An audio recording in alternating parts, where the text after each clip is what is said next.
ഈ screen addiction എന്ന് പറയുന്ന ആ വാക്ക് അല്ലെങ്കിൽ സ്ക്രീൻ യൂസേജ് എന്ന് പറയുന്ന ഒരു വാക്ക് ഇന്ന് സർവ്വസാധാരണമായിരിക്കുന്നു. അപ്പം അതുകൊണ്ട് തന്നെ പരീക്ഷണാർത്ഥം എന്നൊരു രീതിയിൽ ഞാൻ ഒരിക്കലൊരു ക്ലാസ് എടുക്കാനായിട്ട് പോയപ്പോഴത്തേക്കും മാതാപിതാക്കളുമുണ്ട് കുട്ടികളുമുണ്ട്. അപ്പം ഞാൻ ഓർത്തു തീർച്ചയായിട്ടും ഇപ്പം നമ്മൾ ശാസ്ത്രീയമായ പഠനങ്ങളുടെ അല്ലെങ്കിൽ എവിഡൻസ് ബേസ്ഡ് ആയിട്ടുള്ള കുറേ കാര്യങ്ങൾ നമ്മൾ പുസ്തകത്തിൽ നിന്ന് തന്നെ പഠിച്ച് അതിന് ഒരു പ്രതിവിധി ചെയ്യുക എന്നതിനേക്കാൾ ഉപരിയായിട്ട് നമ്മളിപ്പോൾ കാണുന്ന സമൂഹത്തിൽ നിന്നുള്ള ഒരു പ്രതികരണം തന്നെ ഇതിന് കിട്ടുന്നത് നല്ലതായിരിക്കുമെന്ന് ഓർത്തുകൊണ്ട് തന്നെ ഞാൻ ആ ക്ലാസ്സിൽ ഞാൻ ചോദിച്ചു. അപ്പോൾ മാതാപിതാക്കളുടെ ഒരു സെക്ഷനായിട്ടിരിക്കുന്നു, കുട്ടികളുടെ ഒരു സെക്ഷനായിട്ടിരിക്കുന്നു. അപ്പോൾ കുട്ടികളോട് ചോദിച്ചു, നിങ്ങൾ മൊബൈൽ ഫോൺ അല്ലെങ്കിൽ കമ്പ്യൂട്ടർ, ടി വി കാര്യങ്ങൾ നിങ്ങൾ ഉപയോഗിക്കാറുണ്ടോ? ഉണ്ട്. അപ്പം സ്ക്രീൻ എന്ന് പറയുന്ന കാര്യവും സ്ക്രീനിൽ വരുന്ന കാര്യങ്ങൾ അവർക്ക് കൺട്രോൾ ചെയ്യാനും അവർക്കറിയാം എന്നുള്ളത് ഉറപ്പായി. ഓക്കെ, നിങ്ങൾ എത്രമാത്രം സമയം ഈ സ്ക്രീനിൽ സ്പെൻഡ് ചെയ്യുന്നുണ്ട്? അപ്പോൾ നിങ്ങൾക്കത് ഇഷ്ടമാണ്. അപ്പോൾ കുട്ടികളെ സംബന്ധിച്ചിടത്തോളം അവർ പറഞ്ഞൊരു കാര്യം, അതിൽ നിന്നാണ് ഞങ്ങൾക്ക് കൂടുതലും ഇൻഫോർമേഷൻസ് കിട്ടുന്നത്. പഠിക്കാനുള്ള കാര്യങ്ങൾ കിട്ടുന്നുണ്ട്, കളിക്കാനുള്ള ഗെയിമുകളുണ്ട്, ഞങ്ങൾക്ക് കൂട്ടുകാരെ കിട്ടുന്നുണ്ട്. അപ്പോൾ ഞങ്ങളുടെ ഒരു ലോകം എന്ന് പറയുന്നത് ആ സ്ക്രീനിലൂടെ കാണുന്നൊരു ലോകത്തിൽ ഞങ്ങൾ കൂടുതൽ മുഴുകുന്നു, ഞങ്ങൾക്കത് ഇഷ്ടമാണ്. ഓക്കെ, അപ്പോൾ കുട്ടികളെന്ന് നമ്മൾ പറയുമ്പോൾ 15 വയസ്സിന് താഴെയുള്ള 15ഉം അതിന് താഴെയുള്ള ഒരു കുട്ടികളുടെ ഒരു സമൂഹമാണ് അവിടെയുള്ളത്. അവരുടെ തന്നെയാണ് മാതാപിതാക്കൾ അടുത്ത സെക്ഷനിലുള്ളത്. അവരോട് ഞാൻ ചോദിച്ചു, നിങ്ങൾക്ക് നിങ്ങളുടെ കുട്ടികൾ ഈ സ്ക്രീൻ ഉപയോഗിക്കുന്നുള്ളതായിട്ട്, അതായത് മൊബൈൽ ഫോൺ ആകാം അല്ലെങ്കിൽ കമ്പ്യൂട്ടർ ആകാം, ഇത് ഉപയോഗിക്കുന്നുണ്ട് എന്ന് തോന്നുന്നുണ്ടോ? അപ്പോൾ എത്ര പേരുണ്ട്? ഞാനതൊരു കാൽക്കുലേഷൻ തന്നെ നോക്കാമെന്ന് ഓർത്തുകൊണ്ടാണ്. അപ്പോൾ അവർ പറഞ്ഞു ഉപയോഗിക്കുന്നുണ്ട്. അപ്പോൾ അതിൽ എനിക്ക് മനസ്സിലാക്കാനായിട്ട് പറ്റിയ ഒരു കാര്യം, 75-80% കുട്ടികളിൽ സ്ക്രീൻ അമിതമായിട്ടുള്ള യൂസേജ് ഉള്ളതായിട്ടും രക്ഷകർത്താക്കൾ അതിനെ ഓർത്ത് ആകുലപ്പെടുന്നതുമായിട്ടാണ് എനിക്ക് കാണുവാനായിട്ട് സാധിച്ചത്. അപ്പം ഞാൻ കുട്ടികളോട് പറഞ്ഞു, നോക്ക്, നിങ്ങളുടെ തന്നെ മാതാപിതാക്കളാണ് ഇവിടെ ഉള്ളത്. നിങ്ങളുടെ മാതാപിതാക്കളിൽ ഇത്രയും പേര്, ഏകദേശം ഒരു ഭൂരിഭാഗം 80% നിങ്ങളുടെ മാതാപിതാക്കൾ നിങ്ങളെക്കുറിച്ച് ആശങ്കാകുലരാണ്. നിങ്ങൾ അമിതമായിട്ട് ഈ സ്ക്രീൻ ഉപയോഗിക്കുന്നു, അല്ലെങ്കിൽ നിങ്ങളൊരു ഡിജിറ്റൽ ലോകത്തിലാണ്, പ്ലാറ്റ്ഫോമിലാണ്. അത് നിങ്ങളെ സാരമായിട്ട് ബാധിക്കുന്നുണ്ട് എന്ന് മനസ്സിലാക്കാൻ പറ്റുമോ? അപ്പോൾ കുട്ടികളെ സംബന്ധിച്ചിടത്തോളം അതവർക്ക് മനസ്സിലാക്കാനോ ഉൾക്കൊള്ളാനോ സാധിക്കില്ല. അപ്പോൾ അവിടെയാണ് ഞാൻ ടീച്ചർ ഇപ്പോൾ നേരത്തെ ചോദിച്ചതുപോലെ ശാരീരികമായിട്ടുള്ള ഒരു രോഗാവസ്ഥ അല്ലെങ്കിൽ ബുദ്ധിമുട്ടുകളെയാണല്ലോ പെട്ടെന്നൊരാൾക്ക് വേർതിരിച്ച് മനസ്സിലാക്കാനായിട്ട് സാധിക്കുന്നത്. ഞാൻ പറഞ്ഞു, ഇവിടെ ഇരിക്കുന്ന കുട്ടികളിൽ എത്ര പേര് സ്പെക്സ് ഉപയോഗിക്കുന്നുണ്ട്, കണ്ണട ഉപയോഗിക്കുന്നുണ്ട്? എത്ര പേർക്ക് തലവേദനയാണ് എന്ന് പറഞ്ഞ്, അല്ലെങ്കിൽ കണ്ണിനൊരു ഡ്രൈനെസ് വരുന്നു, കണ്ണിൽ റെഡിഷ്നെസ് വരുന്നു എന്നുള്ള രീതിയിൽ സ്കൂളിൽ നിന്നൊക്കെ ക്ലാസ് കട്ട് ചെയ്ത് വീട്ടിലേക്ക് പോയിട്ടുണ്ട്. അങ്ങനെ നോക്കുമ്പോഴും അവിടെ ഇരിക്കുന്നതിൽ ഒരു 40-45% കുട്ടികളിൽ ഇതേപോലെ സ്പെക്സ് ഉപയോഗിക്കുന്നവരും കണ്ണിന് പ്രശ്നമുള്ളവരുണ്ട്. അപ്പം നമുക്ക് സ്ക്രീൻ ഉപയോഗിക്കുമ്പോൾ ശാരീരികമായിട്ടുള്ള പ്രത്യാഘാതങ്ങളിൽ ഏറ്റവും പ്രകടമായിട്ട് കാണാൻ സാധിക്കുന്നത് കാഴ്ചശക്തിയുടെ കാര്യവും കേൾവിശക്തിയുടെ കാര്യവുമാണ്. പിന്നെ അതിനുശേഷം നമ്മൾ നോക്കുന്ന ഒരു കാര്യമാണ് കുട്ടികളിലുള്ള ഒബീസിറ്റി. അതായത് കുട്ടികളിൽ അമിതമായിട്ടുള്ള ആക്ടിവിറ്റീസ് ഇല്ല, ചലനങ്ങളില്ല. ഇത് കുഞ്ഞിനെ ഒരു ഓവർ വെയ്റ്റിലേക്ക് കൊണ്ടുപോകുന്നുണ്ട്. അപ്പോൾ നമ്മൾ നോക്കുമ്പോഴത്തേക്കും ചില കുട്ടികളെ സംബന്ധിച്ചിടത്തോളം അതുപോലെയുള്ള കാര്യങ്ങളുണ്ട്. പിന്നെ നമ്മൾ അടുത്തൊരു സ്റ്റെപ്പിലേക്ക് നമ്മൾ നോക്കുമ്പോഴത്തേക്കും അക്കാഡമിക്കൽ ഓറിയൻറ്റേഷനാണ് നോക്കുന്നത്. അപ്പോൾ ഞാൻ ചോദിച്ചു, അക്കാഡമിക്കലി ഇപ്പം മൊബൈൽ ഫോൺ ഉപയോഗിക്കാനോ അല്ലെങ്കിൽ ഗെയിം കളിക്കാനോ മറ്റു അതിലുള്ള കാര്യങ്ങൾ പ്രോഗ്രാം ചെയ്യാനോ ഇവർ വിദഗ്ധരാണ്. പക്ഷേ എത്ര കുട്ടികൾക്ക് അക്ഷരങ്ങൾ തെറ്റാതെ എഴുതാനറിയാം, വായിക്കാനറിയാം, കൂട്ടാനറിയാം? ഇവർക്കിതിനെ ഈ ഒരു കാര്യം കാൽക്കുലേറ്റ് ചെയ്ത് ഈ ഒരു ഡിജിറ്റൽ പ്ലാറ്റ്ഫോമിൽ വെച്ച് കാൽക്കുലേറ്റ് ചെയ്തെടുക്കാനറിയാം, അല്ലെങ്കിൽ കമ്മ്യൂണിക്കേഷൻ വ്യക്തമാണ്. പക്ഷേ എത്രമാത്രം നമ്മുടെ അനുദിന ജീവിതത്തിൽ വെർച്വൽ അല്ലാതെ റിയാലിറ്റിയിൽ ഓറിയൻറ്റഡ് ആയിട്ട് സഫിഷ്യൻ്റ് ആയിട്ട് ജീവിക്കാൻ പറ്റും? അപ്പം അങ്ങനെ 2-3 കാര്യങ്ങളും ചോദ്യങ്ങളൊക്കെ ചോദിച്ചു വന്നപ്പോഴാണ് കുട്ടികൾക്ക് മനസ്സിലാകുന്നത്, ശരിയാണ്, അമിതമായിട്ടുള്ള ഈ ഒരു ഉപയോഗം കൊണ്ട് ഞങ്ങളുടെ ശാരീരിക അവസ്ഥയിൽ മാറ്റം വന്നിട്ടുണ്ട്. ചില കുട്ടികളിൽ ഞാൻ കണ്ടിട്ടുണ്ട് ഈ നംനെസ്, അതായത് ഇത് ഇങ്ങനെ ഓടിച്ചുകൊണ്ട് ഇരിക്കുന്നു, അവരെ സംബന്ധിച്ച് ഇത് കൺട്രോൾ ചെയ്യാനായിട്ട് സാധിക്കുന്നില്ല. പിന്നെ ഞാൻ മാതാപിതാക്കളോട് പറഞ്ഞ വേറൊരു വസ്തുതയാണ്, മാതാപിതാക്കളെ സംബന്ധിച്ചിടത്തോളം അവർ ഈ കുട്ടികളുടെ പ്രായത്തിലായിരുന്നപ്പോഴത്തേക്കും കിട്ടിയതല്ല ഈ ഒരു ഡിജിറ്റൽ പ്ലാറ്റ്ഫോം. നമുക്കിപ്പം നമുക്കറിയാം നമ്മുടെ കുഞ്ഞുനാളിൽ അല്ലെങ്കിൽ നമ്മൾ വളർന്നു വന്ന ഒരു പ്രായത്തിൽ ഇത് നമുക്ക് അത്രമാത്രം പ്രാപ്യമല്ലായിരുന്നു. ഓക്കെ, അപ്പോൾ പ്രാപ്യമല്ലാത്തൊരു കാര്യം അല്ലെ നമുക്ക് കിട്ടാതിരുന്നൊരു കാര്യം ഇന്ന് ഈ കുഞ്ഞുങ്ങൾക്ക് നമ്മൾ കൊടുക്കുന്നു. പക്ഷേ കുഞ്ഞുങ്ങൾക്ക് നമ്മൾ കൊടുത്തിട്ട് അത് ഉപയോഗിക്കേണ്ട രീതി എന്തെന്ന് നമ്മൾ പഠിപ്പിച്ചു കൊടുക്കുന്നില്ല. അതാണ് ഇവിടെ പറ്റിയിരിക്കുന്ന ഒരു അവസ്ഥ എന്ന് പറയുന്നത്. ഡിജിറ്റൽ യുഗത്തിൽ നമുക്കൊന്നൊരു മോചനം ഇല്ല.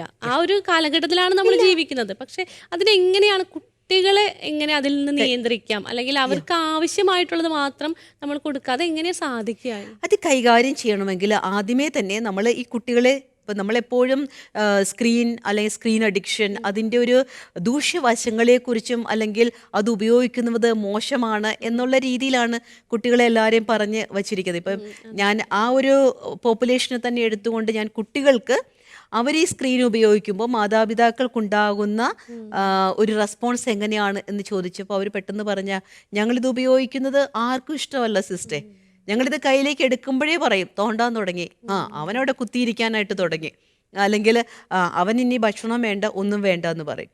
അപ്പോൾ കുട്ടികൾക്ക് തന്നെ അറിയാം, മുതിർന്നവർ അവർ ഈ കുട്ടികൾ ഉപയോഗിക്കുന്ന ഈ ഒരു ഡിജിറ്റൽ പ്ലാറ്റ്ഫോമിനെ ശകാരിക്കുന്നുണ്ട്, അല്ലെങ്കിൽ നല്ല രീതിയിലല്ല, അതിനെ ഫേവറായിട്ടല്ല എടുത്തിരിക്കുന്നത്. അപ്പം നമുക്കിനി ചെയ്യാൻ പറ്റുന്നൊരു കാര്യം, കുട്ടികൾക്ക് തന്നെ അവർ ഈ ഒരു ഡിജിറ്റൽ യുഗത്തിൽ ജീവിക്കേണ്ടവരാണെന്നും അങ്ങനെ ജീവിക്കുമ്പോഴും ഒരു ഡിജിറ്റൽ ഡിറ്റോക്സ് അല്ലെങ്കിൽ അതുമായിട്ട് അവർക്കൊന്ന് അകന്ന് കഴിയാനുള്ള ഒരു നമ്മൾ പറയുന്ന അഭേദ്യമായ ബന്ധത്തിൽ നിന്നും തങ്ങളുടെ ഒരു സ്ഥാനത്തേക്ക് മാറാനുള്ള ആ ഒരു ഡിമാർക്കേഷൻ അവരെ പഠിപ്പിക്കണം. അവിടെയാണ് ടൈം മാനേജ്മെൻറ്റ് നമ്മൾ ചെയ്തു കൊടുക്കേണ്ടത്. അപ്പോൾ ഈ ടൈം മാനേജ്മെൻ്റ് എന്ന് ഞാൻ പറയുമ്പോൾ പലപ്പോഴും നമ്മുടെ അടുക്കൽ വരുന്ന കുട്ടികളിൽ ഇപ്പോൾ സ്ക്രീൻ അഡിക്ഷനിലെ വലിയൊരു പ്രത്യാഘാതമാണ് സ്ലീപ്പ് ഡിസ്റ്റർബൻസ്. കൃത്യമായിട്ട് കിടന്ന് ഉറങ്ങുന്നില്ല. കാരണം കുട്ടികൾ ഇതേപോലെ മൊബൈൽ ഫോണൊക്കെ ഇപ്പം തരാമേ എന്ന് പറഞ്ഞ് വാങ്ങിക്കുവാണ്.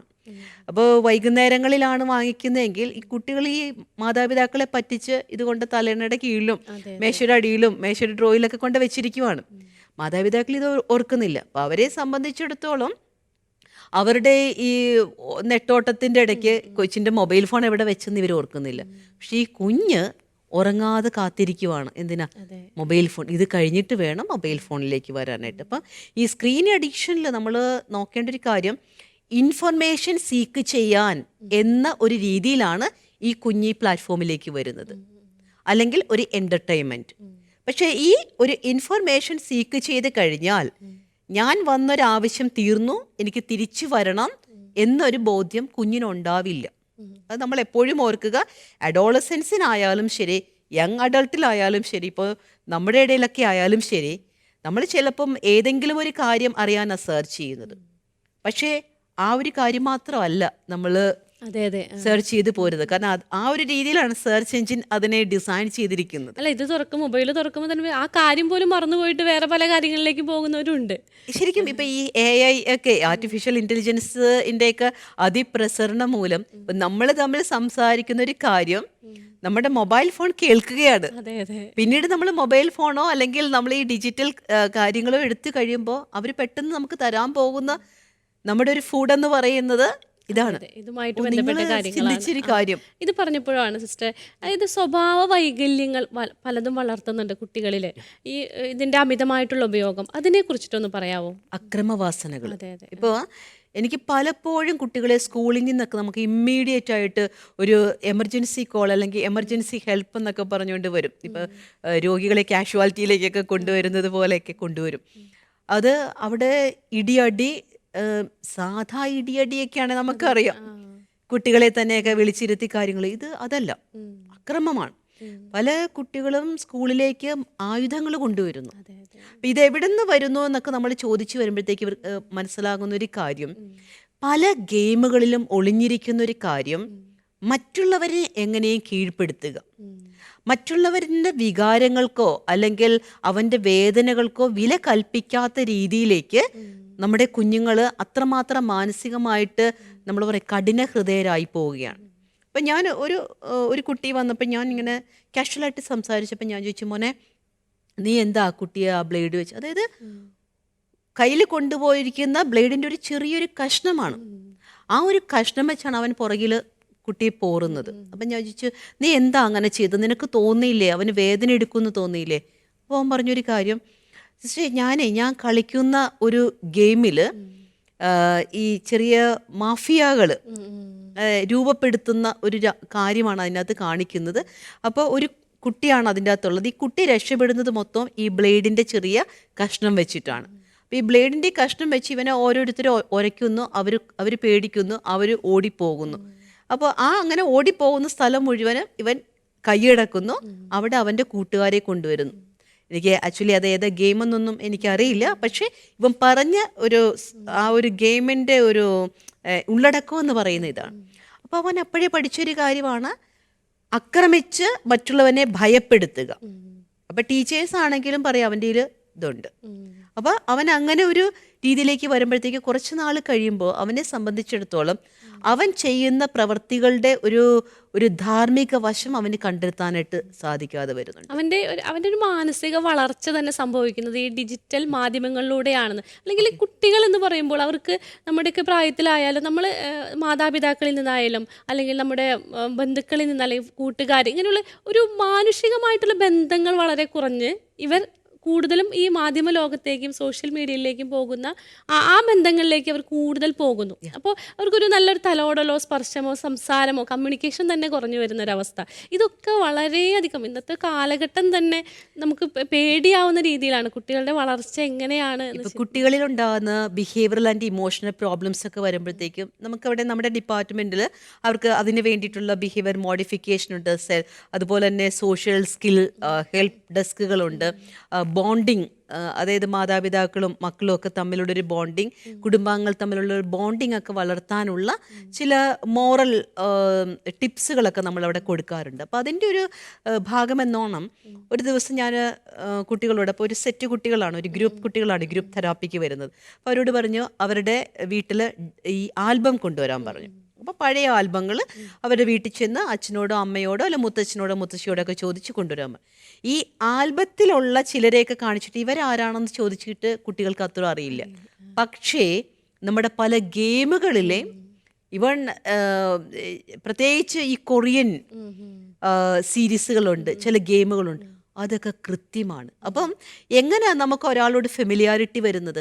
നമുക്ക് അടുത്തടുത്തുള്ള അയാളുമായിട്ടുള്ളൊരു ബന്ധത്തിലൂടെയാണ് നമുക്ക് ആ ഫെമിലിയാരിറ്റി വരുന്നത്. അപ്പം നമ്മുടെ കുട്ടികൾ ഇന്ന് അറിയുന്നില്ല. ഇപ്പോൾ ഒരു അങ്കിളിൻ്റെ മോളെ കല്യാണം കഴിച്ചിരിക്കുന്ന ഒരു വീട് അല്ലെങ്കിൽ അവരുടെ വീട്ടുകാരുടെ ചില ആൾക്കാർ അറിയുന്നില്ല. കാരണം ഇവരൊരു ഫംഗ്ഷന് പോയാലും ഗെറ്റ് ടുഗദറിന് പോയാലും നമ്മുടെ കുഞ്ഞുങ്ങൾ ഈ മൊബൈൽ ഫോണുമായിട്ടാണ് ഇരിക്കുന്നത്. അപ്പോൾ ഞാനത് പ്രത്യേകം പറയും, നമ്മുടെ ഫാമിലിയിലെ ക്വാളിറ്റി ടൈമിൽ നമ്മുടെ ആൽബമൊക്കെ എടുത്ത് വെക്ക്. അതുപോലെ തന്നെ ഇന്നവരെ ഇതാണ് ബന്ധങ്ങൾ പറഞ്ഞു കൊടുക്കും. അപ്പോൾ അങ്ങനെ പറഞ്ഞ് വരുമ്പോഴത്തേക്കും മക്കൾക്ക് മനസ്സിലാകും, ഓക്കെ എൻ്റെ റിലേറ്റീവ്സ് ഇവിടെയൊക്കെ ഉണ്ട്, ഇങ്ങനൊരു കാര്യമുണ്ട്. ഇപ്പം പലപ്പോഴും മുഖമില്ലാത്ത ബന്ധങ്ങളെ തേടാനാ നമ്മുടെ കുഞ്ഞുങ്ങൾ പരിശ്രമിക്കുന്നത്, പ്രത്യേകിച്ച് കൗമാരക്കാർ. ഇൻസ്റ്റഗ്രാമിൽ ഓക്കെ അവരെയൊക്കെ എനിക്ക് പരിചയമുണ്ട്. ഇപ്പോൾ കഴിഞ്ഞ ഒരു ദിവസം ഒരു കുട്ടിയുമായിട്ട് സംസാരിച്ചപ്പോഴത്തേക്കും ആ കുട്ടിയുടെ കൂട്ടുകാരുടെ കുറച്ച് കൂട്ടുകാർ ഈ കുട്ടിയെ കണ്ടു എന്ന് കൂട്ടുകാരോട് പറഞ്ഞു. പക്ഷെ ഈ കുട്ടി പറയുന്നത്, അയ്യോ എനിക്ക് അവരെ അറിയത്തില്ല കേട്ടോ, പക്ഷേ സോഷ്യൽ മീഡിയയിൽ ലൈംലൈറ്റിൽ നിന്ന് കുറച്ച് ആൾക്കാരുടെ കാര്യമാണ്, അവരെയൊക്കെ എനിക്ക് അറിയാം. അപ്പം അത് തെറ്റാണെന്നല്ല ഞാൻ പറയുന്നത്, പക്ഷേ ഒരു ഡിജിറ്റൽ പ്ലാറ്റ്ഫോമിൽ കണ്ടെത്തുന്നവർ തമ്മിൽ ഒരു ഹായ് ബന്ധമേ ഉള്ളൂ. പക്ഷേ അതിനേക്കാൾ ഉപരിയായിട്ട് നമ്മൾ കാണുന്നു, നമ്മുടെ ഒരു റിയാലിറ്റിയിൽ നമ്മൾ കാണുന്നു പ്രസൻസ് ആൻഡ് പ്രോക്സിമിറ്റി എന്ന് പറയും. അത് നമ്മളിൽ തരുന്ന നമ്മൾ പറയുന്ന ഒരു വികസനമുണ്ട്. അതിപ്പോൾ നമ്മുടെ ബൗദ്ധിക തലത്തിൽ ആ ഒരു വികസനം നമുക്ക് ഒത്തിരിയേറെ പ്രാധാന്യം നൽകും. ഇപ്പം നമുക്കറിയാം കൊറോണ കാലഘട്ടത്തിൽ നമുക്കൊരു ഡിജിറ്റൽ പ്ലാറ്റ്ഫോമിലായിരുന്നു. അപ്പോൾ ഒരു ലോക്ക്ഡൗൺ കാലഘട്ടമാണ്. അന്ന് ടീച്ചേഴ്സ് പഠിപ്പിച്ചപ്പോൾ പാഠങ്ങൾ കുഞ്ഞുങ്ങൾ പഠിച്ചു കാണും, പക്ഷെ അവിടെ ബന്ധങ്ങളുടെ പാഠങ്ങൾ പഠിച്ചിട്ടില്ല. അപ്പോൾ അതുപോലെ തന്നെയാണ് നമ്മുടെ കുഞ്ഞുങ്ങളെ ഇങ്ങനെ ഒരു ഇൻ്ററാക്റ്റീവ് സ്റ്റൈലിലേക്ക് നമ്മൾ മാറ്റേണ്ടതായിട്ടുണ്ട്. അപ്പം സ്ക്രീൻ പൂർണ്ണമായിട്ട് ഉപേക്ഷിക്കുക എന്നതിനേക്കാൾ അതിനൊരു ടൈം ലിമിറ്റ് വച്ചിട്ട് ഒരു ആക്ടിവിറ്റിയിലേക്ക് കടക്കണം. സിസ്റ്റർ പറഞ്ഞപ്പോഴാണ് എനിക്ക് തോന്നുന്നു സ്കൂളിലായിരിക്കുന്ന സമയത്ത് മാത്രമാണ് ഇവർ മറ്റുള്ളവരെ കാണുന്നതും കൂട്ടുകാരെ കാണുന്നതും സംസാരിക്കുന്നതൊക്കെ. വീട്ടിൽ വന്നു കഴിഞ്ഞാൽ ഇവർ അവരുടേതായ ലോകത്തേക്ക്, മാതാപിതാക്കളും അവരുടേതായ ലോകം, ഇതൊരു തുറന്ന ചർച്ചകൾ വീട്ടിൽ നടക്കുന്നില്ല.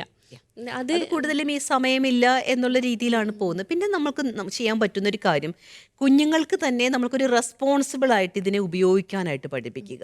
അതായത് ഞാൻ എന്താണ് കാണേണ്ടത്, ഞാൻ എന്ത് കണ്ടു, അതുപോലെ ഞാൻ എന്ത് പഠിച്ചു. അത് പറഞ്ഞപ്പോഴാണ് ഇത് ഉപയോഗിക്കുക എന്നുള്ള, ഇപ്പോൾ മൊബൈൽ ഫോൺ ഉപയോഗിക്കുക എന്നതിനേക്കാൾ ഉപരി കുഞ്ഞുങ്ങൾക്ക് നമ്മൾ ഉത്തരവാദിത്തങ്ങൾ കൊടുക്കുന്നില്ല, അല്ലെങ്കിൽ വീട്ടിലെ പല കാര്യങ്ങളും പണ്ട് ചെയ്തിരുന്ന പോലെയുള്ള കാര്യങ്ങൾ ഇവർ ചെയ്യിപ്പിക്കുന്നില്ല എന്നുള്ളത് തെറ്റ് തന്നെയല്ലേ?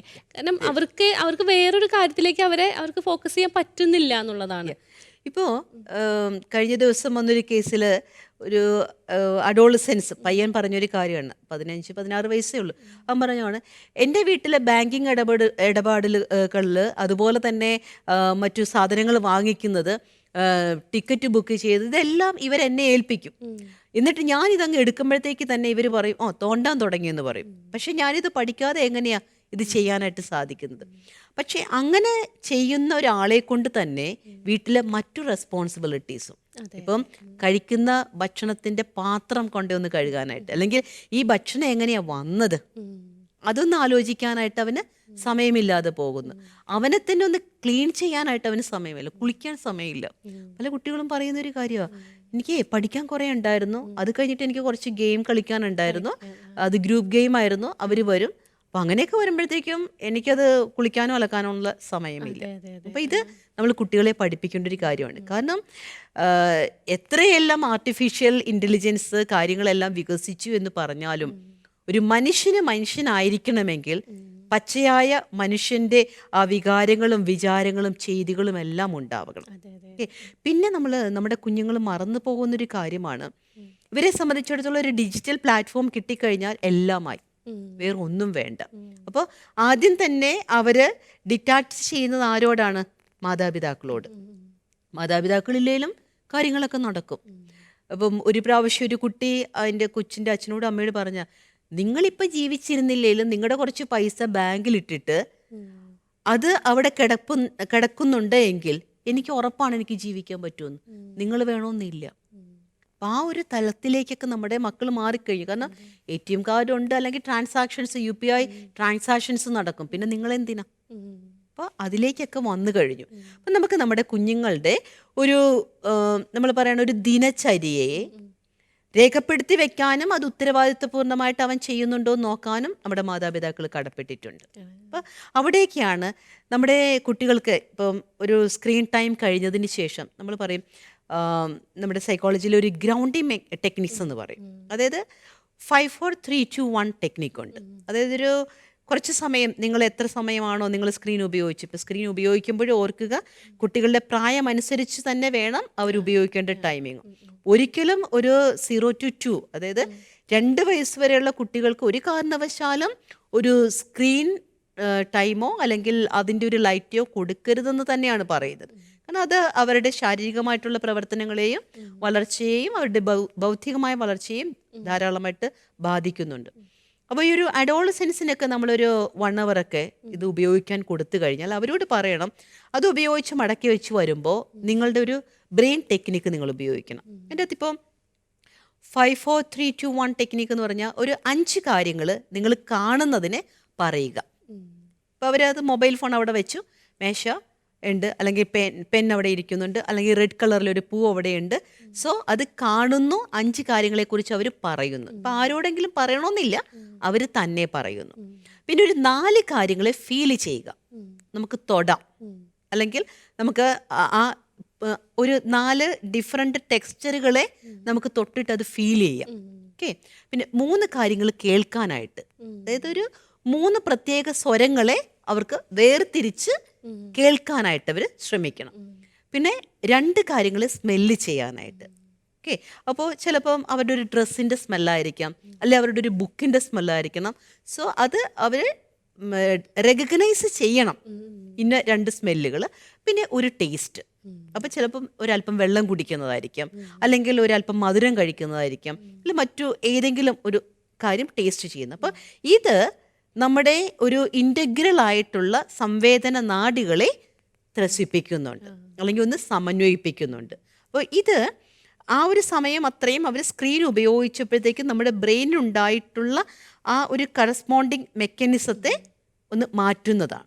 അപ്പം ഈ ഒരു കാര്യം ചെയ്തതിന് ശേഷം പഠിക്കാനൊക്കെ പോകുമ്പോൾ അവർക്ക് കുറച്ചും കൂടി, ഇപ്പം നമ്മൾ പറയത്തില്ല ഉറക്കച്ചടവിലൊക്കെ ഇരുന്നേച്ചും അങ്ങനെ തന്നെ ഒരു ബുക്ക് വായിക്കുന്നതിനേക്കാൾ ഒന്ന് എഴുന്നേറ്റ് പതുക്കെ നമ്മളൊന്ന് വാമപ്പൊക്കെ ചെയ്ത് അല്ലെങ്കിൽ ഒരു ഗ്ലാസ് വെള്ളം കുടിച്ചിട്ട് പഠിക്കാനിരിക്കുമ്പോൾ നമ്മുടെ ബ്രെയിൻ അലേർട്ട് ആകും എന്ന് പറയുന്നത് പോലെയാണ് ഈ 5 4 3 2 1 മെത്തേഡ്. അപ്പം 5 കാര്യങ്ങളെ കണ്ടത് നമ്മൾ പറയാനായിട്ട് ഉപയോഗിക്കുന്നു, ഒരു 4 കാര്യങ്ങളെ ഫീൽ ചെയ്യുന്നു, ഡിഫറെൻറ്റ് ടെക്സ്റ്റേഴ്സിനെ നമ്മൾ ഇപ്പം അത് കൈകൊണ്ട് തൊടാം, കാലുകൊണ്ട് തൊടാം, അല്ലെങ്കിൽ നമ്മുടെ ബോഡി ചെന്നൊരിടത്ത് ഷേക്ക് ചെയ്യുന്നതാകാം. അതുപോലെ തന്നെ ഒരു 3 കാര്യങ്ങളെ നമ്മൾ കേൾക്കാനായിട്ട്, 3 ഡിഫറെൻറ്റ് ടോണുകളായിരിക്കാം കേൾക്കാനായിട്ട്, 2 കാര്യങ്ങളെ സ്മെല്ല് ചെയ്യാനായിട്ട്, ഒരു കാര്യത്തെ നമ്മൾ ടേസ്റ്റ് ചെയ്യാനായിട്ട്. അപ്പോൾ ഇതെല്ലാം ചെറിയ ചെറിയ ടെക്നിക്കുകളാണ്, കാരണം നമ്മുടെ ബ്രെയിൻ ആണല്ലോ. ടെക്നിക്ക് പറഞ്ഞത് നന്നായി. കാരണം ഇത് പല ചർച്ചകളും നമ്മളിങ്ങനെ കേൾക്കുന്നുണ്ട്. പക്ഷെ ഇങ്ങനെയുള്ള ടെക്നിക്സ് ഒരു അമ്മയായ എനിക്ക് അതൊരു അനുഭവമാണ്, പുതിയൊരു അനുഭവമാണ്, പുതിയൊരു അറിവാണ് സിസ്റ്റർ പറഞ്ഞത്. അപ്പോൾ ഇതേപോലെയുള്ള കാര്യങ്ങളൊക്കെ ചെയ്യുമ്പോൾ നമുക്ക് സ്ക്രീൻ അപ്പാടെ ഉപേക്ഷിക്കണം എന്നതിനേക്കാൾ കൂടുതലായിട്ട് ഉത്തരവാദിത്വപൂർണ്ണമായിട്ട് സ്ക്രീൻ ഉപയോഗിക്കാനും ആ ഉപയോഗിച്ചത് കൊണ്ട് ഞാൻ എന്ത് നേടി എന്നതൊന്ന് ചിന്തിക്കാനും, അതോടൊപ്പം തന്നെ കുട്ടികളെ കൊണ്ട് നമുക്ക് വേറൊരു കാര്യവും ചിന്തിപ്പിക്കാം. ഇതൊക്കെ കണ്ടുപിടിക്കാനായിട്ട് മനുഷ്യനെ സഹായിച്ച ദൈവത്തിൻ്റെ ആ ഒരു പ്രസൻസ്, അപ്പം അതിനൊരു ആത്മീയ പരിവേഷം കൂടി, അല്ലെങ്കിൽ എൻ്റെ ദൈവമേ ഞാനിപ്പോൾ ഒരു കാര്യം സെർച്ച് ചെയ്തു എനിക്കത് കിട്ടി, ദൈവമേ താങ്ക് യു, കാരണം ദൈവം അത് വെളിപ്പെടുത്തി തരുന്നത് ഇതിലൂടെയാണ്. അപ്പം അതിനെയും ഞാൻ ഉത്തരവാദിത്വപൂർണ്ണമായിട്ട് ഉപയോഗിക്കണം എന്നൊരു രീതിയിലേക്കൊക്കെ നമ്മുടെ കുഞ്ഞുങ്ങൾക്ക് വളരാനായിട്ട് സാധിക്കും.